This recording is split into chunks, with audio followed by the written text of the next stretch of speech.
Hey everyone, welcome back to the channel. In today's video, we're going Gunung Panti. If you are new to the channel, do consider subscribing to the channel as it will help our channel grow. Thank you. Gunung Panti is located about an hour drive away from Singapore. Located in Kota Tinggi, it is 530 meter high in elevation, making it easy for beginners climbers to complete within 5 hours.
Into the hike, we are at checkpoint 1.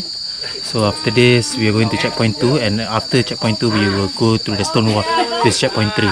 So that will take about maybe half an hour to checkpoint 3.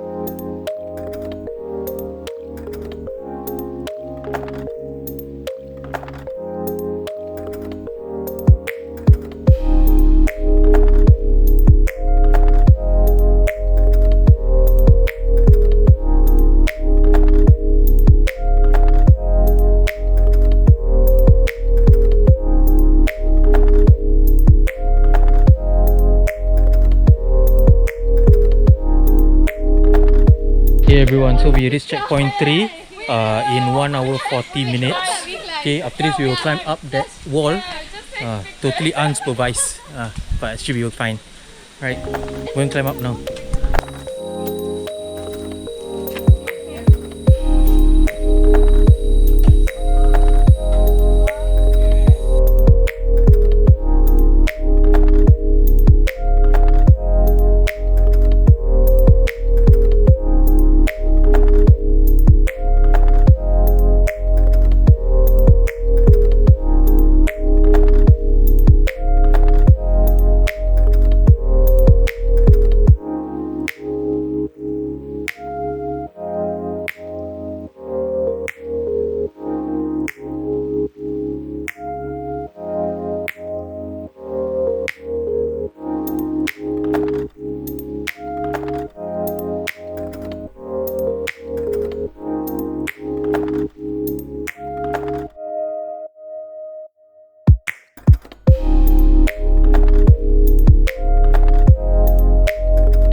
Alright everyone, so after 1 hour 15 minutes, we actually reached the peak of Gunung Panti Barat. Okay, quite relatively easy route. CP1 to CP2 is pretty flat. CP2 to CP3 is a bit uphill. Then CP3 onwards is just the rock wall. So very easy lah. I mean, it's doable. If you have done Gunung Lambak, this will be something for you to try.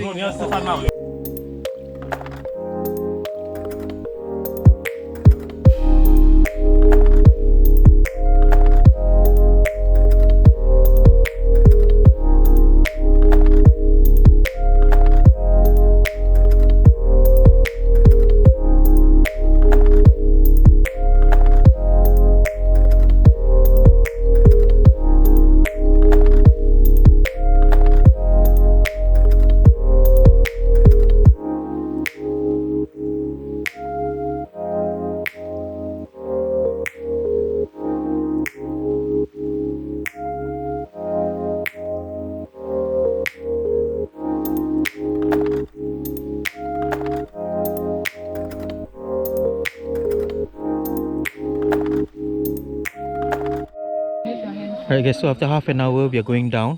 Same place as how we go up. Only now it's steeper because we're going down.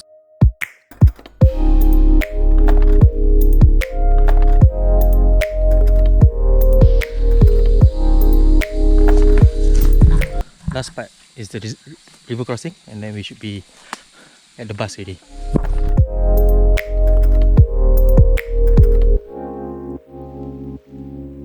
It was Gunung Panti. So we just finished. It's about 530. Took us about 3 hours 30 minutes or so, 3 hours 40. Now we are at the base. We're looking whether we got any leeches or not, because this mountain is actually quite famous for having leeches.